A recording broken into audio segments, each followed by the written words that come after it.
Yo, what's going on, everybody? It is 1 p.m. here in Chicago, Illinois. That means it's time for another live stream. Today is August 19th, 2021.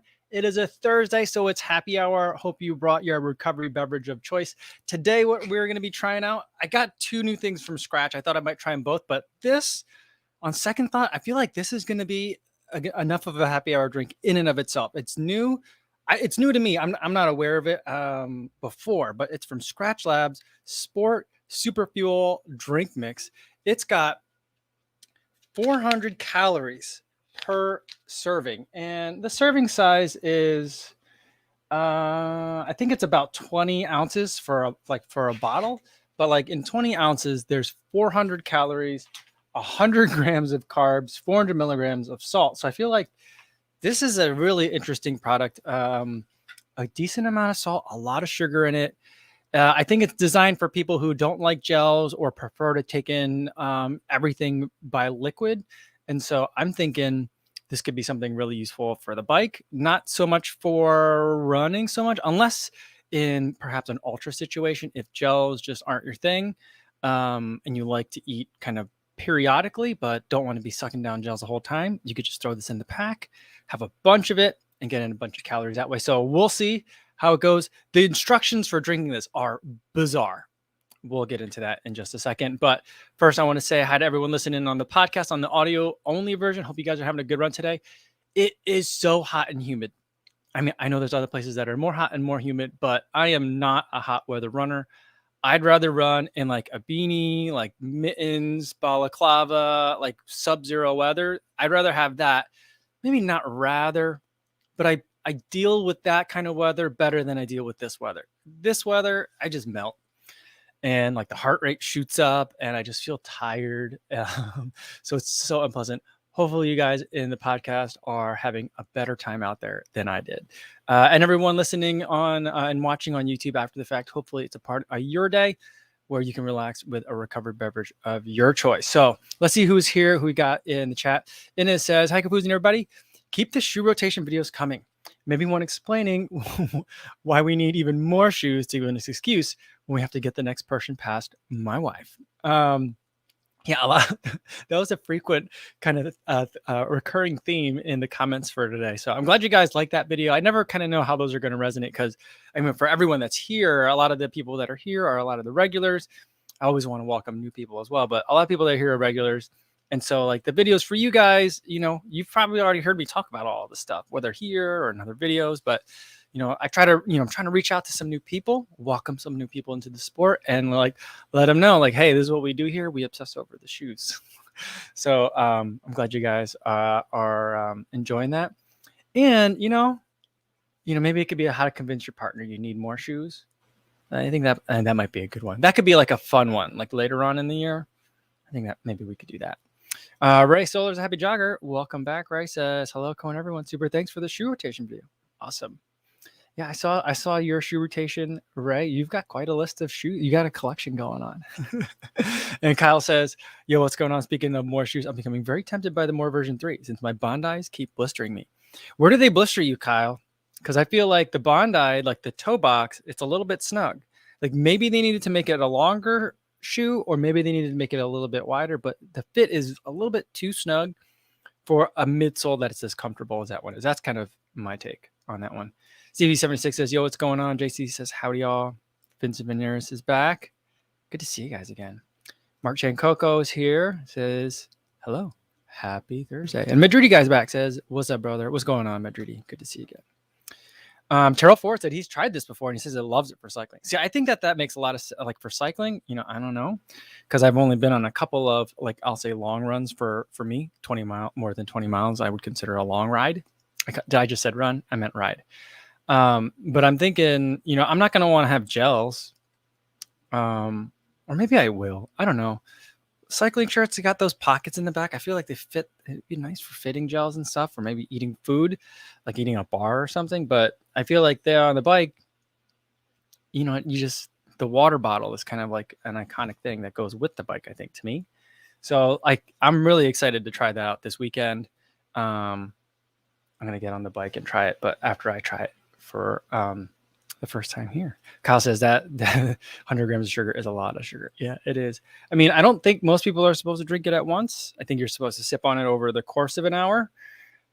We'll see if I get through the whole thing in an hour here. But I did just get back from swimming. Like my hair's still wet from the pool. So like I did like quickly eat a snack, but I'm very thirsty. So like, you know, body is wanting some of these sugars. So all right. So let's get into it. Let's open this up. So here's the thing. All right. So one of the things it says on this is it's a drink mix powered by cluster dextrin, a highly branched complex carbohydrate delivering 400 calories that digest easily and steadily. Which kind of, I mean, I would think that a highly branched complex carbohydrate, those words tell me that it's supposed to be more of a slow release, but this says digest easily and steadily. Maybe those things go together. But, all right, here's the instructions. So to use this, you start out with 8 ounces of water. So I got an Nalgene here, an Nalgene with 8 ounces of water. To 8 ounces of water, you add 7 scoops of this stuff. Then you shake it. And then you add an additional 8 to 12 ounces and then shake it again. And for better mixing, let it sit for 15 minutes before you. So we better get to this so I could give it like 15 minutes to sit. I've never had a drink that has instructions like that. I'm guessing because it's like you're maybe getting to like the super saturation point where it just won't dissolve. That's my theory on it. So let's get this bag open. And now it's time to fish out. Well, it's very granular, this powder here. Now, where's the scoop? I don't know where the scoop is in here. I feel like there's no scoop. How do I find the scoop? Oh, it's deep. This scoop is deep down in here. It's buried. Its contents settled during shipping. I'm using a pencil to try and fish it out. All right. I found the scoop. All right, the scoop's not that big, so it's not like super crazy. Here's a scoop. So we'll do 7 scoops of this stuff into the water bottle. 2, sorry. I didn't want, you know, like I thought about maybe doing this beforehand because like me counting out 7 scoops kind of seems really boring. But I felt like 4, that emphasizes just how bizarre these instructions are. 5, 6, and 7. So clearly this is like a single serving bag. Just kidding. You get 8 servings per container. So yeah. All right. So I've got 7 scoops in here and we'll give it a good shake and then we'll add the regular stuff. All right. Martha says, what's on Martha? She says, regular Skratch, the lemon matcha with 25 milligrams of caffeine from the green tea is my go-to hydration, but not sure I need that version. The scoops always come buried. You know, I don't really have that problem. The scoops usually sit on top, but I guess I've had this for a little while. I've been like kind of like parading the bag around and like looking at the information. So I've got it into like a slurry. It looks like a cornstarch slurry so far. Now I've got an additional 12 ounces of water that we'll add into this, and then we'll let it sit.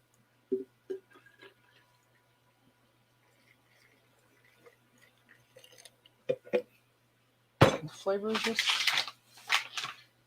Lemon and lime. It smells good. It smells kind of like Gatorade. All right. Madridi guy says, bro, any idea how to avoid leg pain after a long run? I think it would depend on the leg pain. But I mean, because if it's like leg soreness, one of the things that I would make sure you're doing is do a cool down. For me, that's usually just like the last mile is always a slow mile. If you don't have that luxury, make sure that you're not like sitting down right away before your shower. Some people like to sit on the floor with their butt against the wall and stick your legs up in the air so everything kind of drains as your body cools. So like figuring out a good cool down routine could be one of the things. I mean, the other natural thing could be like you've been working hard and that might be it, and you just might be sore. So that could certainly be part of it, but I'm assuming that's not it. And the other thing could be you might just be dehydrated. So again, having something for your like post run drink that has electrolytes. And for me, a little bit of sugar tends to help.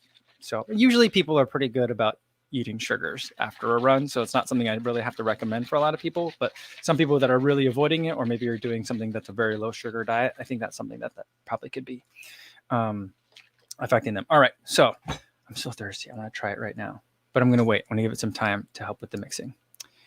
All right. Adam Fear says 7 seems like a lot of scoops. Mine reads 1 scoop for 12 to 16 ounces, 1.5 to 24. Yeah, I think that's for like the regular Skratch. So regular Skratch, I think, is more of a normal kind of like kind of scoop to drink ratio kind of thing. But yeah, this one is different.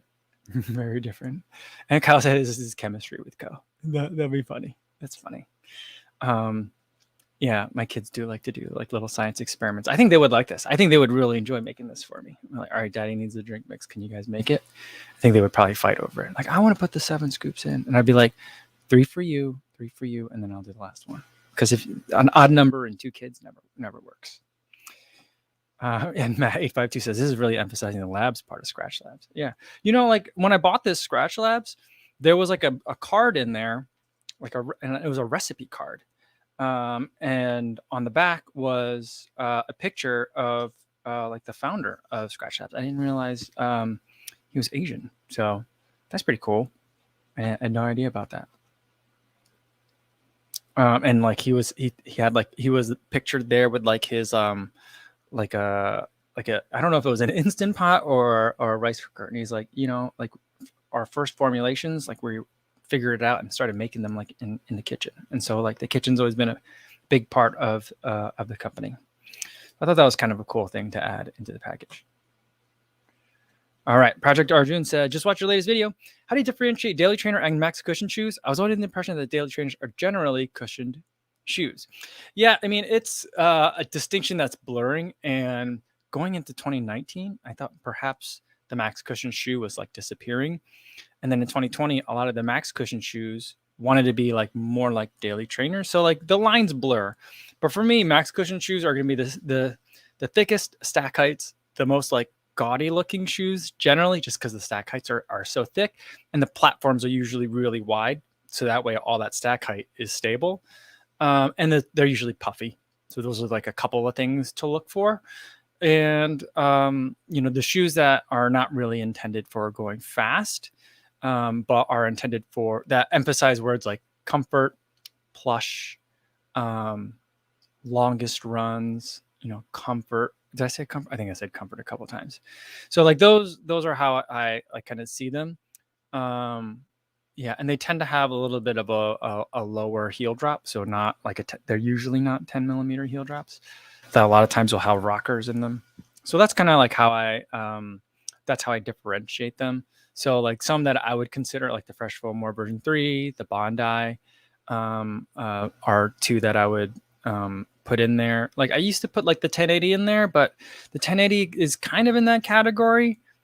And because New Balance has like the Beacon and now also the Rebel version 2, like you would think, all right, the 1080 is much thicker stack height, but they've got the More version 3. So I'm like, you know, that's probably what their idea for max cushion is. And there's the 1080 kind of sits in the middle. So there's some blurred lines, and none of them are like, not for some of them, they want to straddle both. So I'm guessing that when they make those shoes, they're thinking like, this is a shoe that's going to appeal to a couple of different, like, you know, sub demographics of runners, or a couple of different use cases.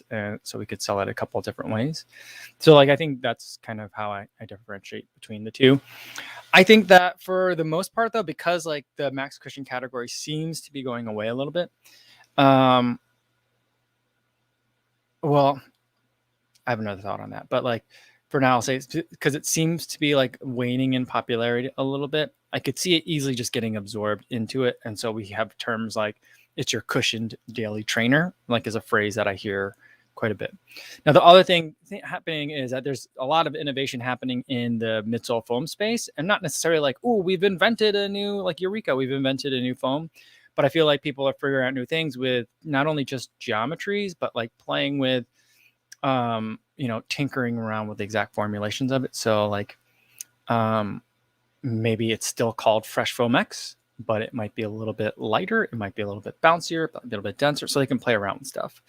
And so like the max cushion category may come back if they can also like keep weights down.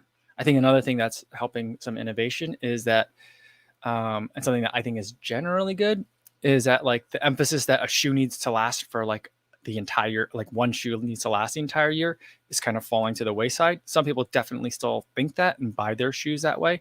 And some shoes are still made kind of that way. But I feel like when you make like durability, maybe like the third or fourth most important thing, then you get to have shoes that are really fun. And I think that for a lot of people, whether they're avid runners or beginner runners, I think on those two poles, it's going to be a little bit of decreased durability in exchange for better performance, whether that's weight, cushion, speed, whatever it is going to be an easy trade. So that was a long rant and goes way beyond your question, but that's kind of how I differentiate between the two. The lines aren't always super, super clear, though. All right.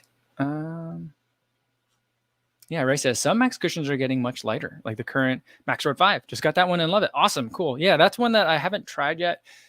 And I'm like, if I enjoyed the max cushion category a little bit more, I think it would be definitely one I would be interested in. Who was it that loved it? I think it was Robbie. Robbie really loved it, I believe, in the run. And so like I was like, oh, he loved that one? I don't know. Maybe I'll give it a try. So, yeah. Dominic Smirnowski says, I find myself reaching for the Invincible way more often than my actual daily trainer. That category ain't going nowhere. Yeah, is that, I mean, I guess it's max cushion. That's a weird shoe, though. It's a very peculiar shoe. I'll be interested to see if we get it an Invincible, too. I feel like if they could put like an Epic React upper on top of that Invincible, they'd have an unstoppable shoe. A really great shoe. But, yeah. Yeah, I keep looking at it in my closet. I have to like reach past it every time I reach for a shoe. And I'm like, I need to run in that shoe some more. But there's so many others that I'm enjoying right now that I also need to be running in. So it's hard to get a lot of miles in it. Ray says Seth loved the Max Road 5. He's been loving that shoe for a while. I think he really liked the Max Road 4 as well, I think. Yeah. Luis Becerra's here. Good to see you again. He says, yo, what's going on? After hours trying to get the New Balance 1080 version 10 on Jackrabbit, finally succeeded for $85. That's a good deal. That's a real good deal. Great work. Perseverance pays.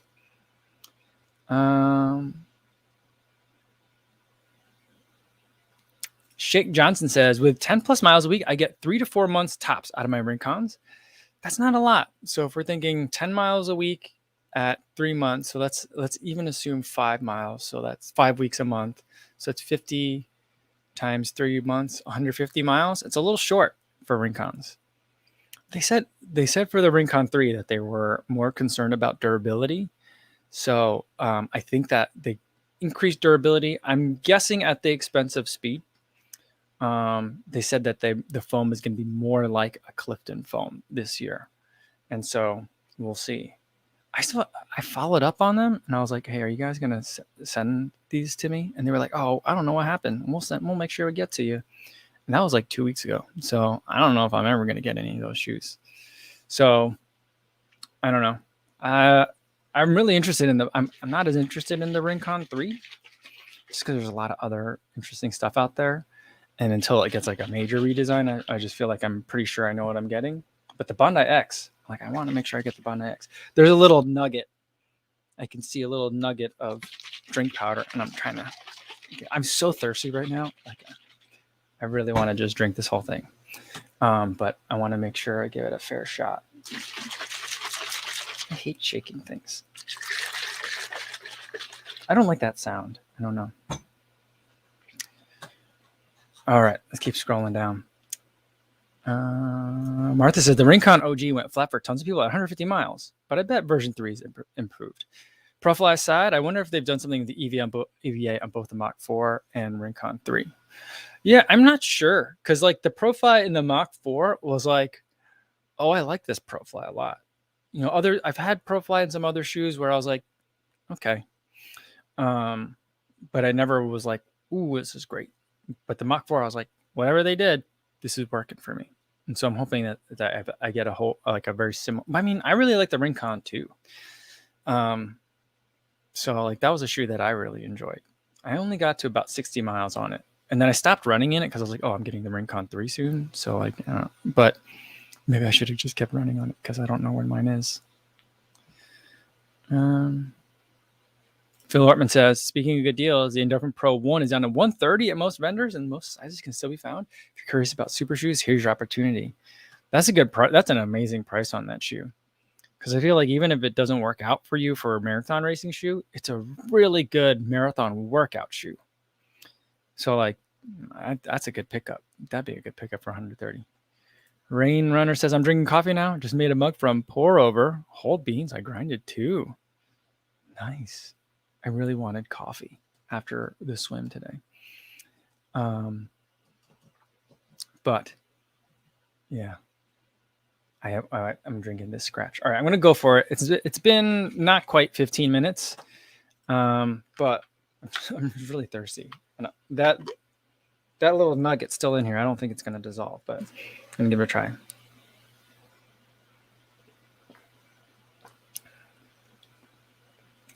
They taste like lemon lime. There's a little bit of a body to it, though. It's almost like syrupy a little bit.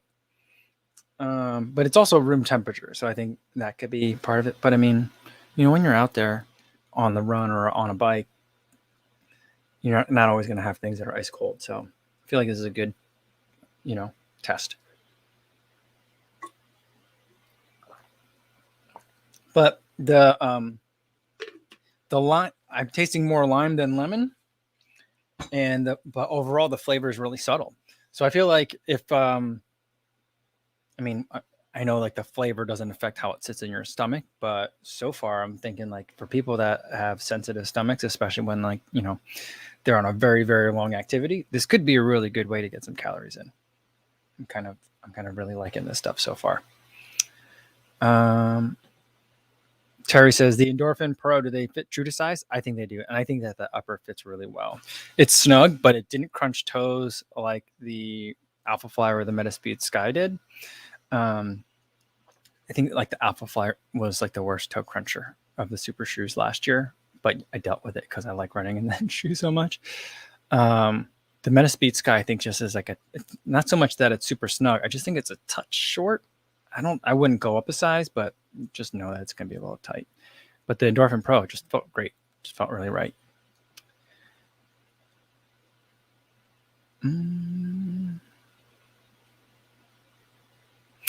Julian Saliani says, you ever think about using running masks to make some workouts harder? I'm planning to use them for upcoming threshold training to see if I get some more aerobic benefit. Yeah, I mean, people ask that a lot, like when masks first became a bigger thing for people and we thought that we had to like wear them a lot outside. And I don't really think that there is. I don't think it's that useful for it, in my personal opinion. So like the idea is that it's going to be more like as if you're running at altitude, right?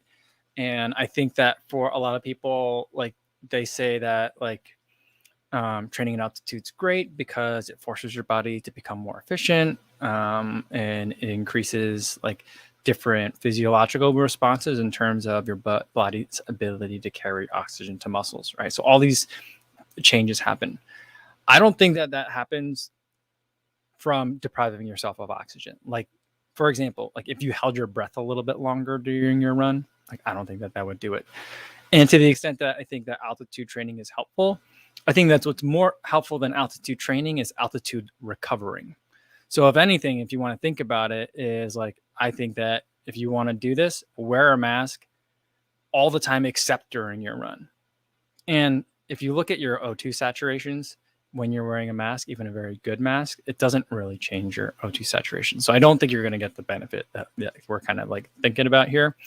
So like to go back to like the recovering at altitude, like the important thing about being at altitude is like that you sleep at altitude, that you're recovering at altitude, that you're eating breakfast at altitude, you're watching TV at like that's when like your body adapts, not just like the hour and a half that you're training.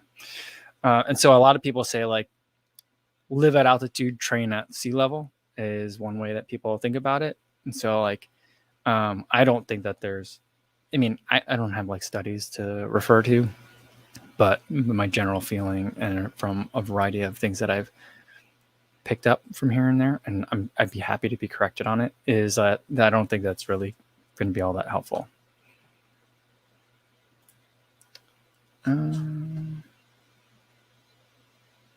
Yeah. Matt 852. To be clear, masks do work in preventing airborne transmissible viruses. Yes, for sure. Wear your mask all the time. Well, not all the time, but like when you're inside. In Chicago, starting tomorrow, you got to wear them all the time inside. Not just when it comes to like physiological benefit. I don't think so. I don't think so. But for public health, yes, absolutely, for sure.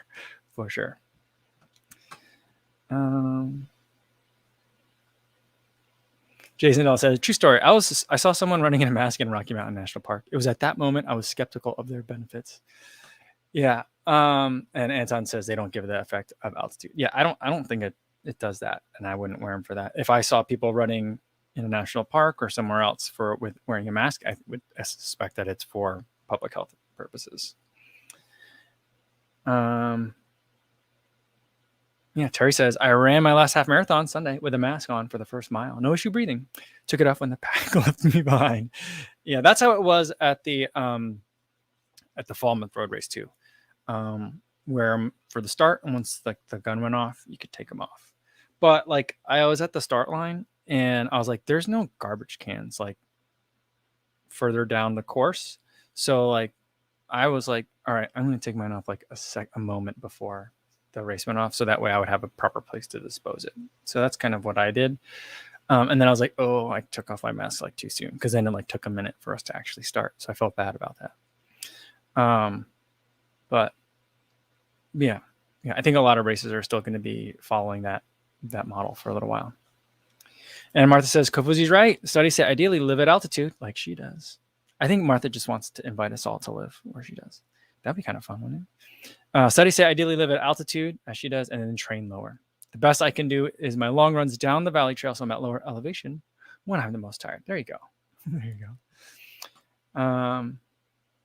Aaron says, oh, what's going on, Aaron? Tempo Talks. Aaron is here. Says, yeah, so you do think there will ultimately be changes to Chicago Marathon participation, such as going to elite only? I really hope not. I think that at this point, I don't see a full cancellation going, but I could easily see like a Tokyo style, like elites only kind of thing happening. But I mean, yeah, things are changing quickly. And Lollapalooza happened.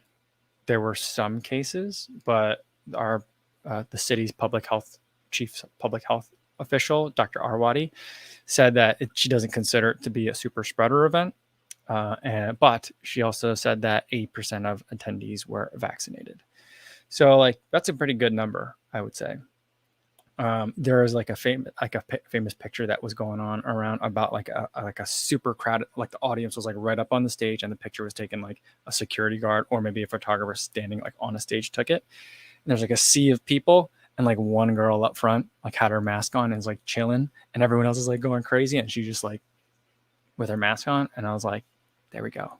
That's bravery. Yeah. So like, I don't know. I hope that it still goes on. I hope that it can go on, perhaps with some sort of mitigations. So like, I don't know if that means like we have to like figure maybe like I don't know how do you move an expo of that size outside? I'm not sure if we could do that. McCormick Place does kind of have that kind of space potentially, or if it's like, like if your bib, 1 through 2000, you got to go at this certain time. And, or if you're like, maybe you stagger when people go, like, I don't know. Yeah. So like, we'll see what changes happen. I'll keep you guys posted. If something happens on it, it pops up on my Twitter feed, because my Twitter feed's pretty Chicago heavy. So like I'll forward that along to make sure you guys hear it too. But yeah, so far, they made the change that you have to be vaccinated or have the negative test, which I believe is consistent with participation rules for USATF events or USATF sanctioned events. So like, that I'm not that surprised happened, but we'll see if anything else happens. Adam says no mask allowed at races in Florida, Texas. I don't know if you're joking or if that's serious, but any other event, it's sad, you know. Raynor wants to know, did you have those yellow Onitsuka Tiger shoes before you went to A6 HQ, or did they send them to me in advance? I bought them in advance. I've been looking for a reason to get them for a long time. I was like, this is finally my reason. I'm going to get them. And so I had them there when I got them. And I think I can tell you guys this, though. So, like, I talked to Bob. I've had many conversations with Bob. Bob was the guy that I interviewed about a Pro Tro, like the Kill Bill colorway for like a Meta Racer, or like a Meta Speed or something like that, or give me like a Nova Blast, that kind of like there's something, or make a running version of an Onitsuka like a in 2022. And he's like, we were able to do it. And I've never seen the photo, so like I still need to find it. But he said we were able to give it to some of our European pros for very, leading up to the Olympics. So they were able to do that. He's like, but like I've asked the people at A6 whether we can do that a couple of times, and he's like, the answer is always no, because the color is so associated with Kill Bill.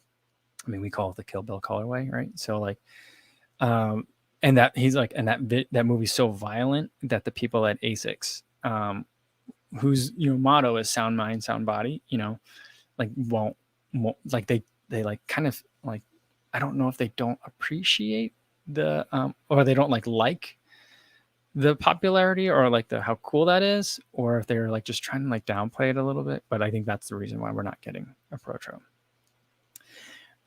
Because he's like, some people who don't even know what the A6 logo is see that shoe and remember it from the movie, So I was like, okay, I understand. So it's going to be up to us to find someone that could do a sole swap and put it like that upper on. Like, I gotta find someone who can do sole swaps.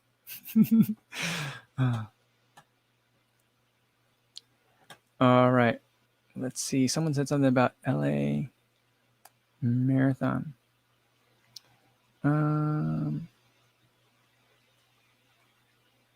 Where'd it go? Oh, Stevie76 says LA Marathon still hasn't posted travel and hotels info for the November race. That's bizarre because that's coming right up. But I wonder if that's because they're waiting to see what happens with California in the next couple of weeks. I don't know what's going on in LA. LA always seems to get hit real hard, with everything. And so like I don't know. It always also makes me concerned for CIM. Like what's going to happen with that. So I guess like I'm assuming however LA goes, so goes CIM. So that's really concerning, And Jason says he's going to be going to the Chicago Marathon Expo during off-peak hours this year for sure. That's what I'm thinking too. It's just a lot of people in one space. I mean, the ceilings are so cavernous there, so it kind of feels like you're outside, and the HVAC systems are pretty substantial. I mean, I believe they did hold the Chicago Auto Show this year. So like they were able to do that fine. I don't remember hearing anything about that being like a problem event, but that's definitely going to be a masks on event too. I mean, assuming things kind of continue in this progression. So yeah. And Martha says, I know for Boston that already many months ago, they were planning on a lot more waves, staggered starts. Yeah, I could see that for sure. Again, going back to Falmouth, I think they had waves that started like they had many little waves that started like every 3 minutes. So that was kind of like how they had divided it up.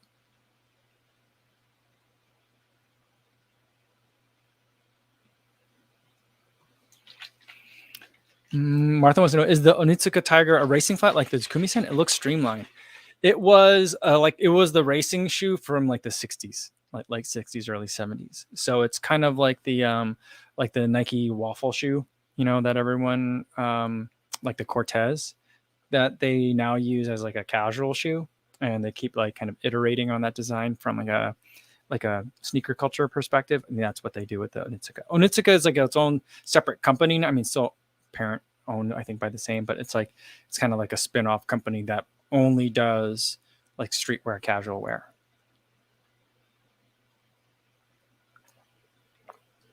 But I believe it was called the Onitsuka Tiger back then? I'm not sure if it was called the Tiger back then. But yeah, that's where that comes from. So I had a lot of fun with it.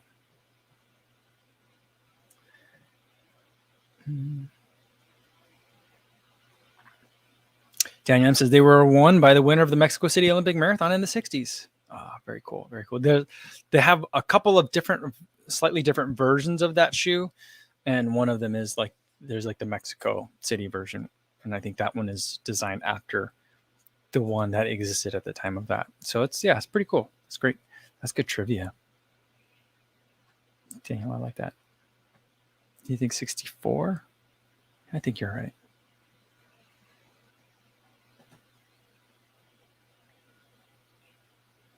Dev Runner says, hey all, late but happy to be here. Dev Runner, Paul, did you make it to 1,000 subscribers? If you guys don't subscribe, so someone go over there and subscribe, because I think he's like at 994 or something like that. So hopefully you made it to 1,000 by today.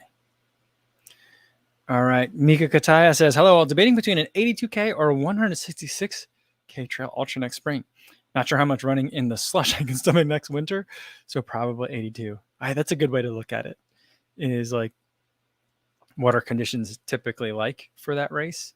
I'd say like 100 miles, if it's like early spring and it's just can be really miserable weather, that's a long time to be miserable.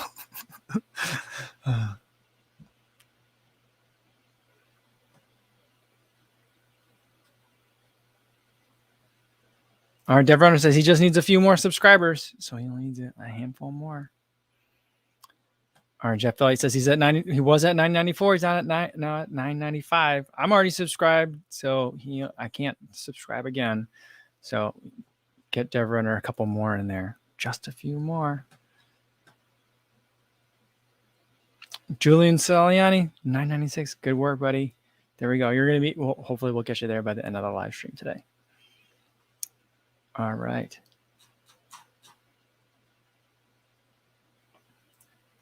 All right. So I'm really liking this. This flavor is nice. It's nice and mild. So I feel like if I had, I've got 20 ounces of it here, but if I had like 2 liters of it in a pack, I think I could do that. I definitely think I could do that. I would like it to be a little bit more tart, though. I think that would kind of work. Although then it wouldn't be such a mild flavor. I'm getting a lot of sweet from it, which makes sense because it's such a sugary drink. But man, something I got to figure out is we've made a lot of drinks in this now, Gene. And every time I open it up, like the first moment that I open this up, there's a smell of something that's not quite right. And I can't tell if that's an odor from the plastic or from the drink that doesn't smell like the drink tastes. So that I got to nail down. I'll put it in a different vessel for my next attempt at tasting this.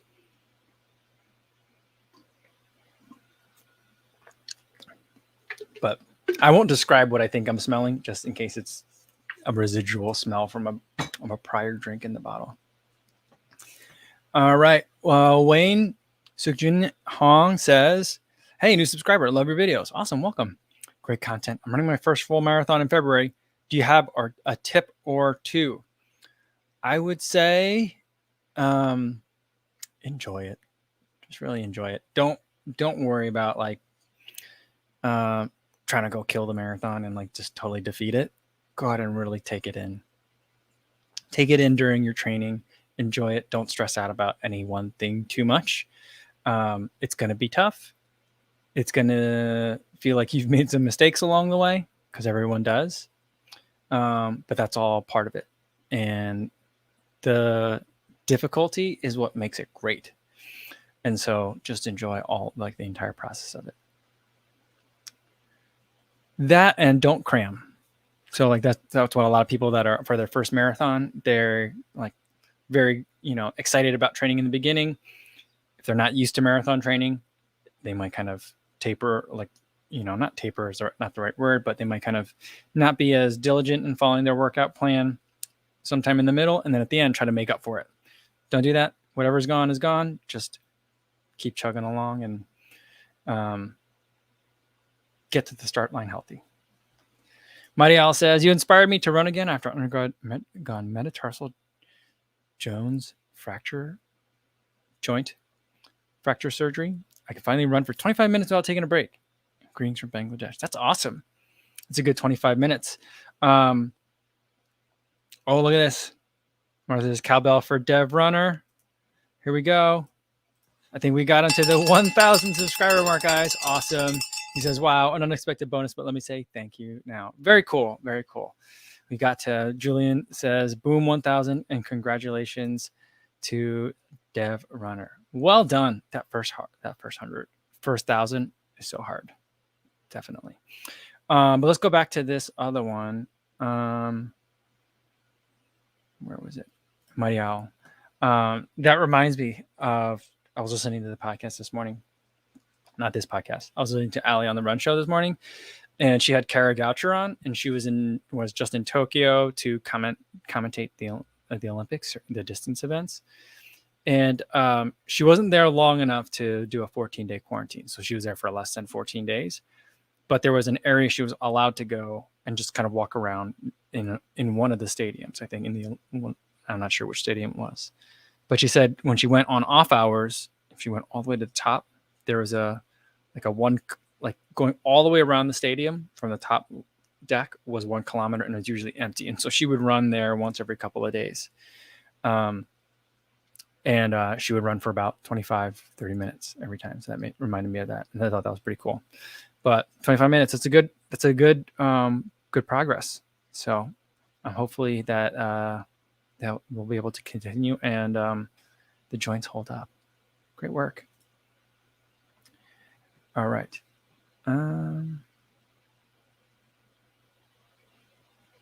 Project Arjun says the odor that I'm smelling from the drink he guarantees it's an odor from the plastic.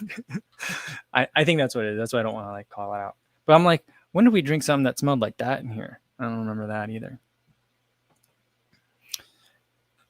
Jerry Roland wants to know, is it fish? It's not a fish smell. That's funny. Jeff Elliott says, I run my Nalgene through the dishwasher regularly and make sure that it's always open when it's empty. Yeah, you got to leave that open. I mean, the lid flaps around a little bit when you don't, but you got to let it open. If you close it, it'll get real musty in there. So I think that's what happened. Although it was open when I reached for it today. I don't know.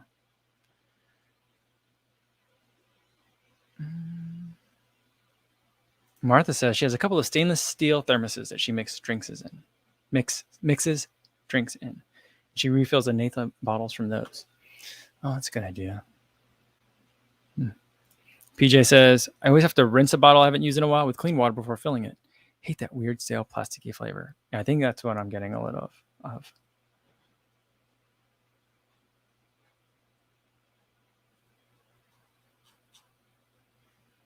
All right, let's get a couple more for today. PJR says, what's a reasonable amount of time to plan a marathon after your first half marathon? I would say there's a couple of ways to go about it. So if your first half marathon went well and you want to ride that a little bit, depending on how long your buildup was, I would say a good place to put it would be 6 to 8 weeks right afterwards. The difficult thing is a lot of times it's hard to get into or kind of figure out the logistics for a marathon in 6 to 8 weeks because you've already raced and done a lot of training for the half marathon. So at that point, you want to just work on that mileage just a little bit more, build on that fitness, and then you'll be at the marathon. But the other way to think about it is you want to give yourself kind of if you want to do a full marathon build, I would say, I'd put at least 2 to 4 weeks between those, just to give your body some time to recover a little bit. Your body's not going to really feel like wanting to do a bunch of speed work in those first 2 to 4 weeks anyway. I mean, you'll be able to do it, but you'll still feel the residuals from that first half marathon for at least 2 weeks. And so that if you want to reset and recharge, I'd say 2 to 4 is a good time to start out. And then it depends on how long you want your marathon training block to be. I like shorter marathon training blocks, 12 weeks, maybe to 14 weeks. But I've had a decent amount of base over the years. And so when I look at a 20-week marathon training program or a 16-week training program, usually those first 4 to 8 weeks are a lot of just making sure you're running regularly, 4 to 5 times a week. and slowly building up some of those long runs. And so like I can skip usually a lot of that stuff. So that's kind of like some things to consider, right? So like if you're thinking I'm going to start a 20-week marathon training block, you probably don't need to wait a ton of time after your first marathon to get that in. If you're going to do a 12, then that means that once it starts, you're going to hit it hard with some workouts. So and that's you might want to give yourself a little bit more time. Mari wants to know is what does "z" mean in Kofuzi or Kofuzi? I don't know which one it is, to be honest with you. I know that Ko is for my last name, Ko, and Futsa, my understanding, means master teacher. So I think, I don't know. I don't know which one that syllable means. So I could be wrong on the exact translation of it, but it's a play on Confucius.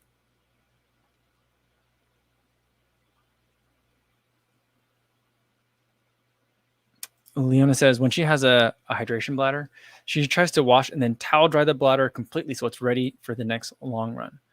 That's what I do. We have these little metal ramekin cups, and I usually set them, 2 of them, like stand them up inside so that way there's space for air to circulate, and I let it dry lid open that way. And then like that first night, I'll wash it. I'll try to get all the water out, put those spacers in there, and then move them a little bit later just to make sure that the air can flow around. And then, I usually do give it a rinse though with the bladder. Yeah, I give it a rinse before I use it again.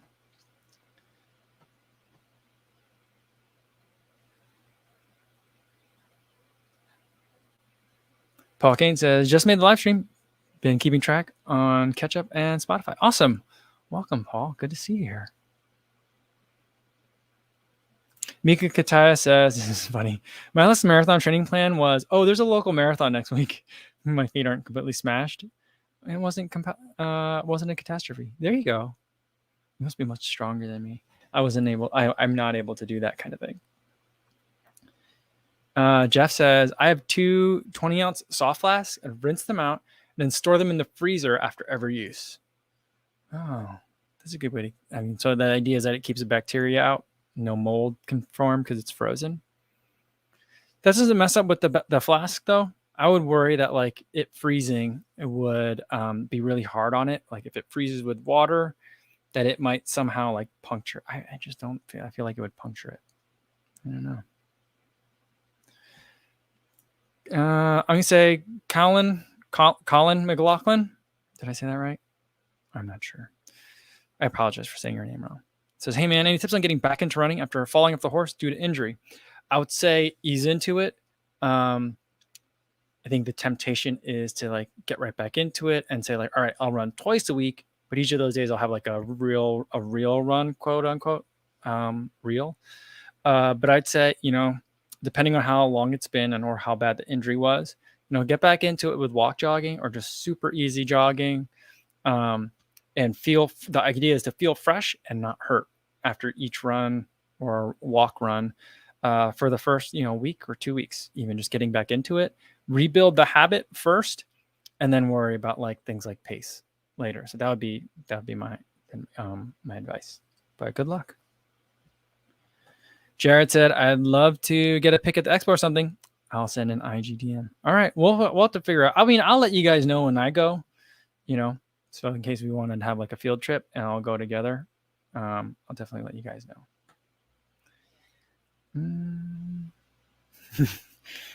Jeff Elliott says, no mold and so far no issues. Freeze them completely empty. And I think they're going to outlast the vest. The zippers are starting to corrode a bit.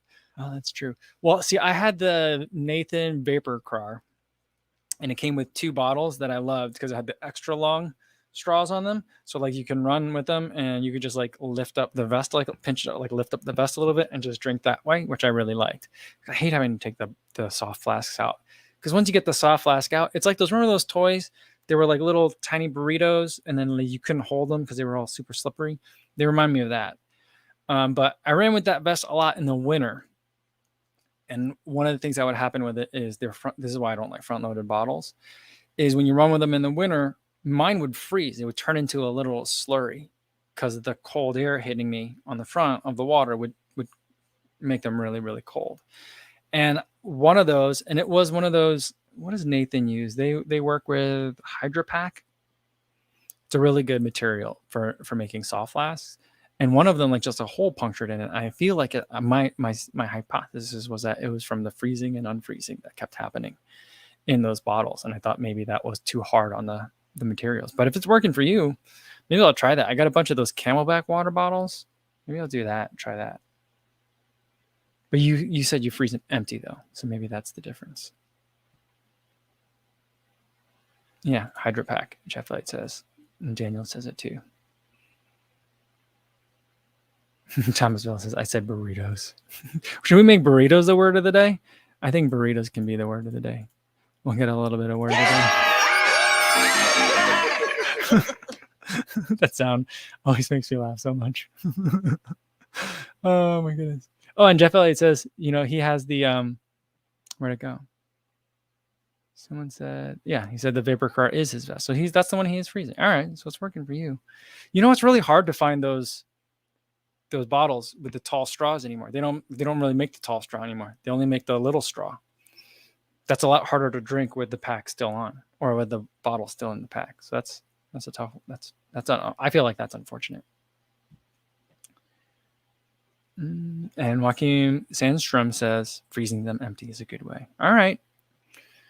I think I have too many to freeze them though, because then my wife would get mad because like our freezer's small, so there's not enough space in there already. Martha says, it's funny that most people hate tapering. I'm the opposite. I can't wait to get those long runs, and I'll trust I'll be prepared. Okay. I'm trying to enjoy the taper more. I've rebranded it as race week, even if it's longer than a week. So maybe I'll enjoy it better that way.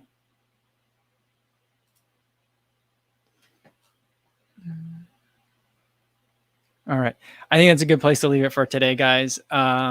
Tomorrow's video is going to be a comparison video, Mach 4 versus Peg 38, taking it on some easy runs just because my legs are feeling pretty beat up. I don't know what it is. I think it didn't feel like the Falmouth Road Race was necessarily it, but I came back and pretty soon I did a little mini workout to test out the Rebel 2. After that, my legs felt shot for the last 2 days. I think it's that and the humidity. I mean, I feel fresh. I've been getting good sleep. Kids aren't here, so I've been feeling good, but I'm putting together the comparison video on those two shoes. So that'll be coming out tomorrow. And then we'll do another live stream and we're going to have a guest, Tommy Runs. You might remember Tommy from some of the videos from Falmouth over the weekend. I met him there and he's out of Detroit. And I was talking to him a little bit over one of the post-race meals we had. And I was like, we got to have your story on the live stream and get you on the show. So he'll be here tomorrow. And that show will be in Iowa. My wife's going to pick me up tonight and take me over to see the kids. So lots of stuff happening. Hopefully I'll see you again tomorrow, same time as today, 1 p.m. Central. And in the meantime, be safe out there, everybody. Thanks.